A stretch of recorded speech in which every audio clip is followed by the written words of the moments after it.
एक रोज भगवान भोलेनाथ कैलाश पर्वत से पृथ्वी की ओर जाने लगे। उन्हें जाता देख माँ पार्वती बोली, भोलेनाथ आप कहाँ जा रहे हैं? मैं पृथ्वी भ्रमण पर जा रहा हूँ, मैं भी आपके साथ चलूंगी। लेकिन देवी, आप चलकर क्या करेंगे वो मैं नहीं जानती, बस मुझे भी आपके साथ जाना है।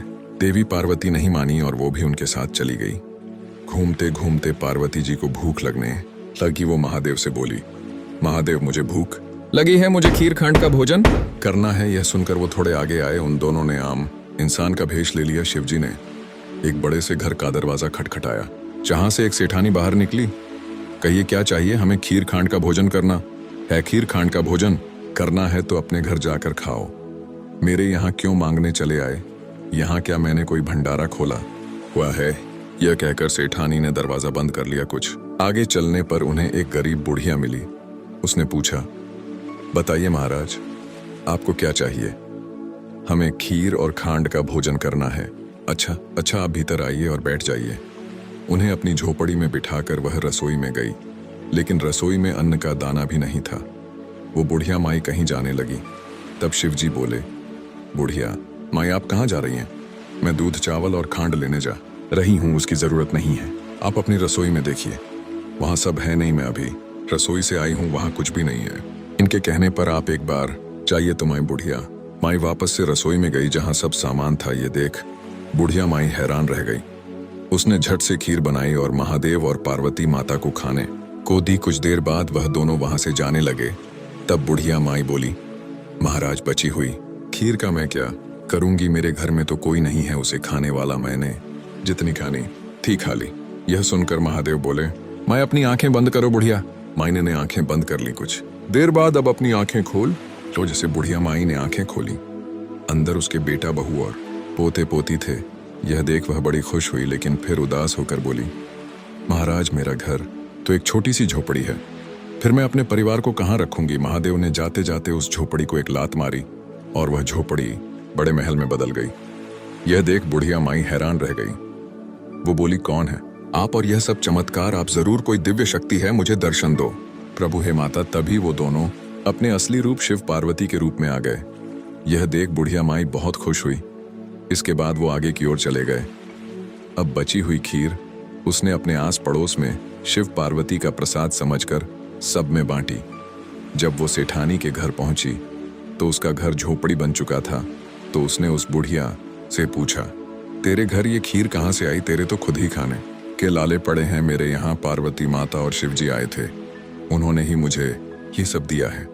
और तेरा घर इतना बड़ा महल जैसा कैसे बन गया बताया तो?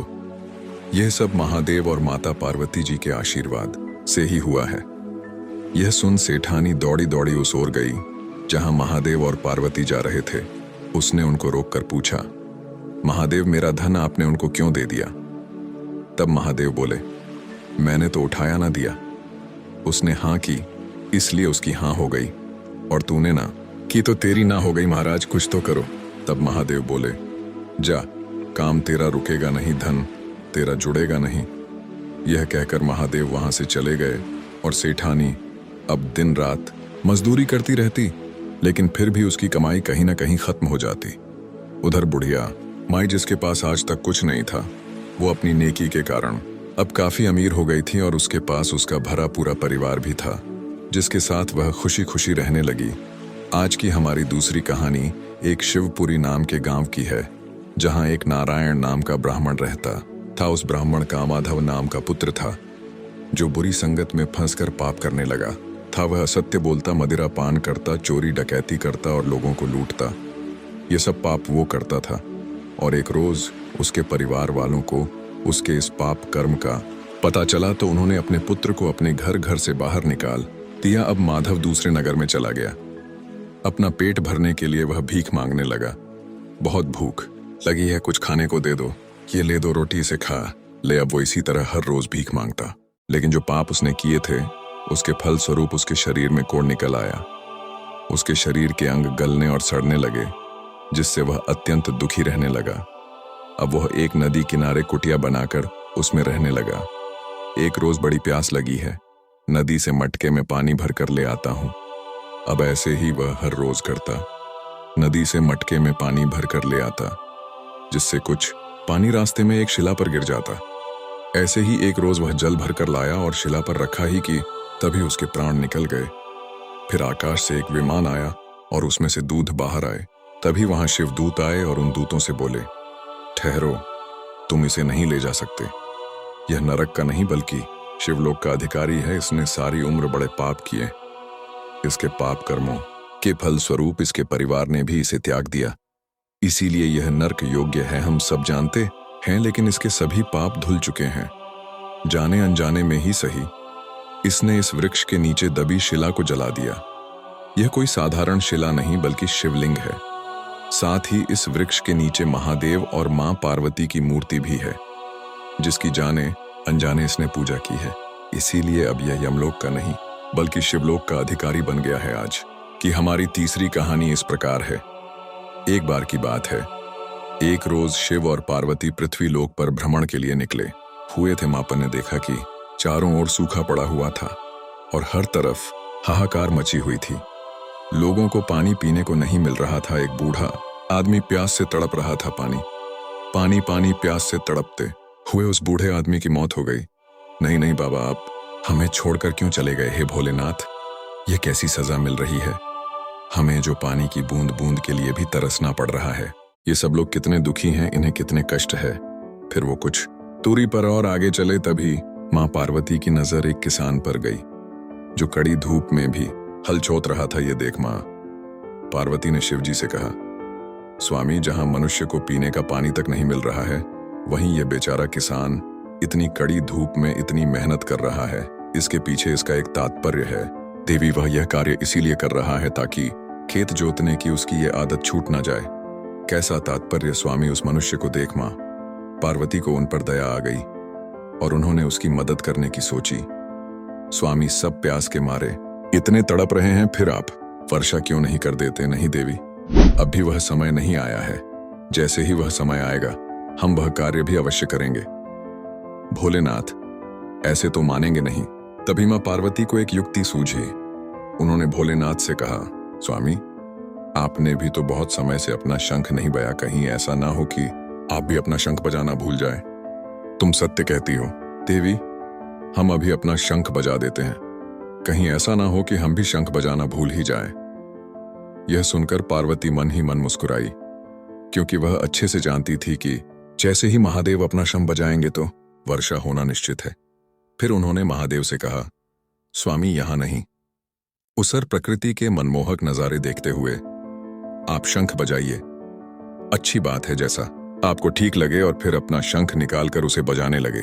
उस शंख की आवाज से मानो पृथ्वी खिल उठी, पक्षी चहचहा लगे और बादल भी इतने खुश हुए कि झमझम बरसने लगे और पृथ्वी लोक पर तेज बारिश होने लगी। यह देख सभी लोग खुशी से झूमने लगे और महादेव और मां पार्वती के नाम के जयकारे लगाने लगे। अब ना तो धरती प्यासी थी और ना ही कोई मनुष्य या पक्षी। महादेव भी समझ गए थे कि यह सब मां पार्वती ने जानबूझकर किया है, लेकिन इसमें उनकी दया भावना छुपी हुई थी। इसलिए उन्होंने मां पार्वती से कुछ नहीं कहा और उन्हें देखकर मुस्कुराने लगे। मां पार्वती ने भगवान शिव से एक प्रश्न पूछा, जिसके बाद भोलेनाथ ने एक कथा सुनाई और अमर हो गया कबूतर का जोड़ा उसी अमर कथा से जुड़ी है।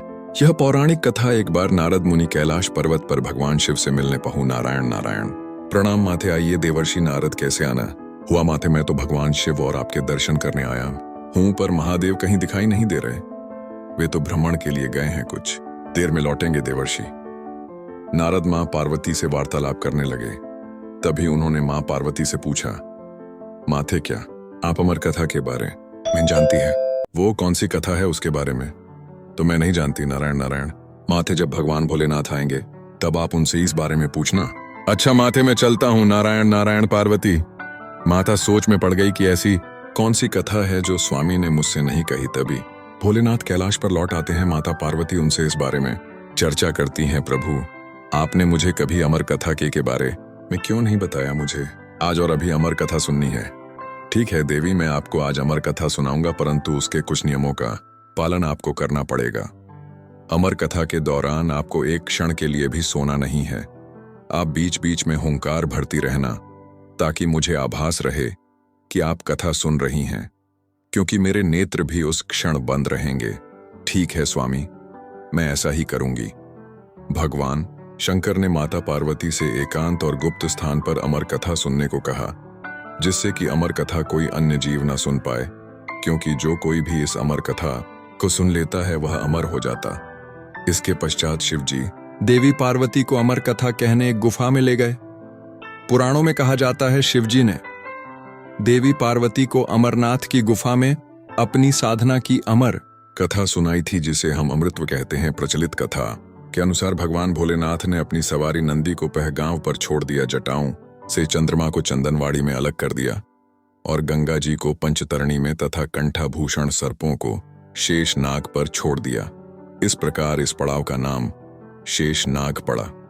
अगला पड़ाव गणेश पड़ता है। इस स्थान पर भोलेनाथ ने अपने पुत्र गणेश को भी छोड़ दिया था, जिसको महागुण का पर्वत भी कहा जाता है। पिस्सू घाटी में पिस्सू नामक कीड़े को भी त्याग दिया। इस प्रकार महादेव ने जीवनदायिनी पांचों तत्वों को भी अपने से अलग कर दिया। इसके बाद मां पार्वती सहित उन्होंने गुप्त गुफा में प्रवेश किया और अमर कथा मां पार्वती को सुनाने लगे।